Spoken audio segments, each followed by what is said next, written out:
uma citação de modalidade distinta desta da citação pelo correio, vocês devem declinar na petição inicial.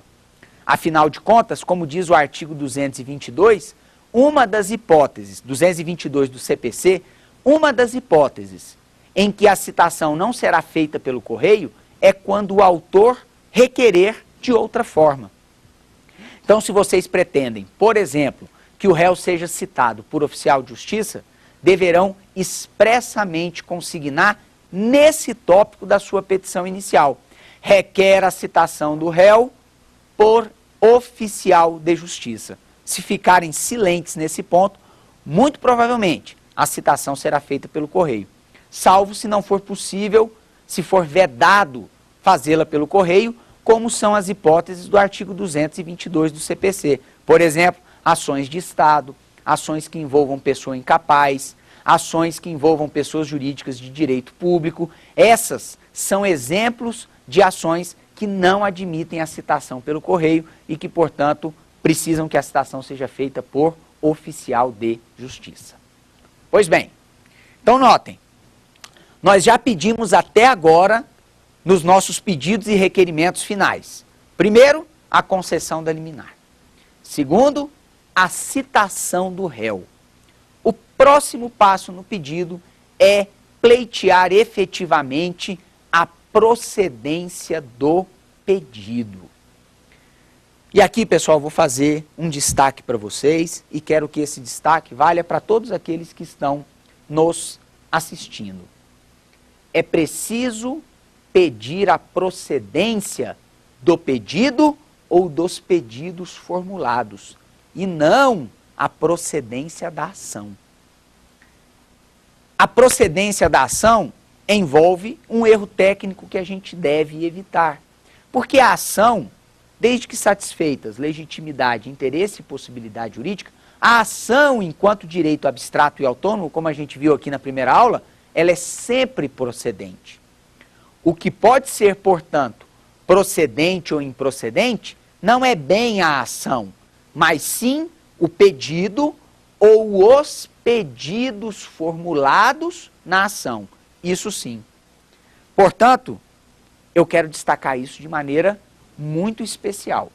Na sua petição inicial, você vai formular o pedido de procedência nunca da ação, mas sim a procedência do pedido. E aqui eu ressalto que é indispensável deixar absolutamente claro o que você quer.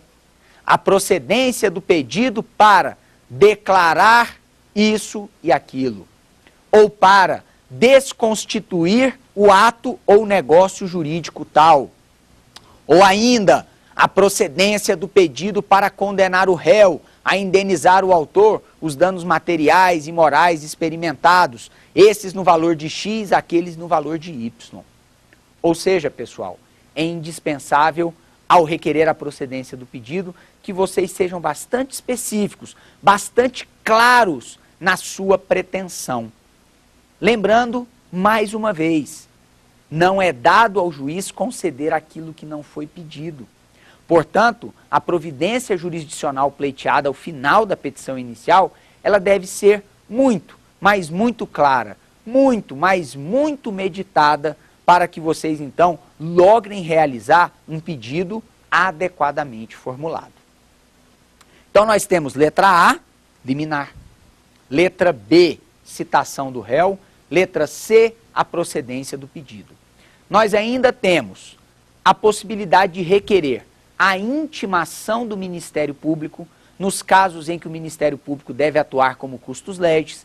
E aí, para a gente saber isso, basta dar uma lida ali no artigo 82 do Código de Processo Civil, em que encontram-se declinadas as situações em que o MP deve intervir como fiscal da lei, como custos legis. De modo que notem que não é toda a petição inicial que deve conter esse requerimento.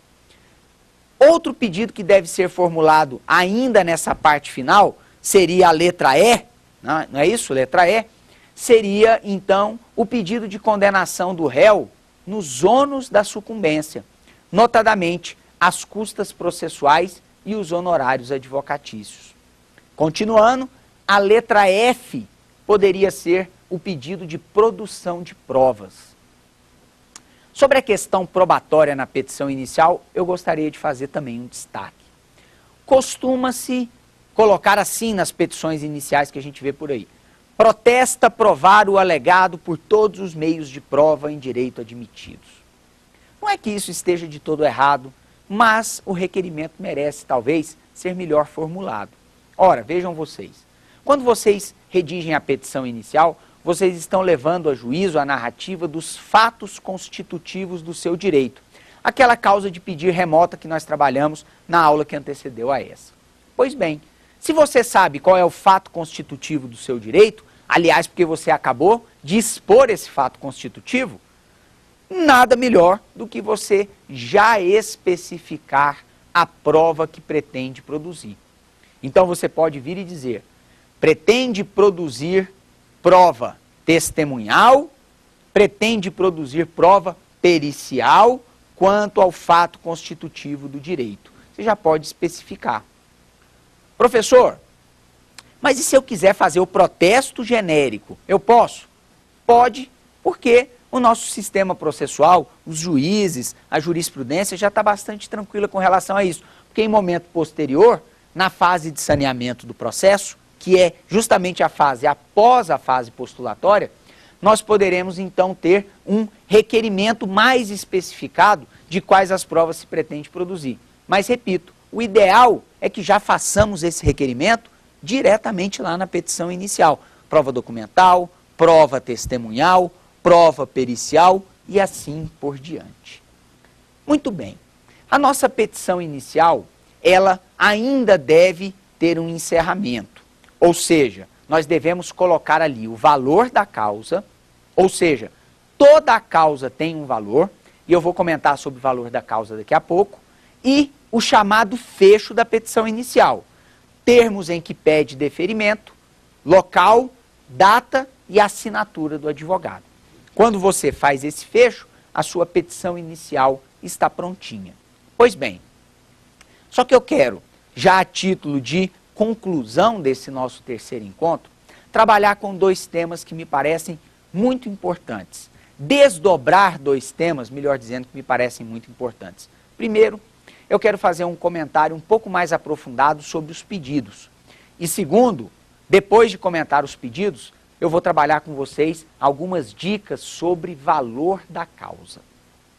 Pois bem, pessoal, vamos dar destaque aos pedidos. Como eu mencionei, os pedidos são de importância ímpar na petição inicial, pois que vinculam diretamente a atividade do juiz, que não poderá dar além, nem aqui, nem fora do que foi pedido.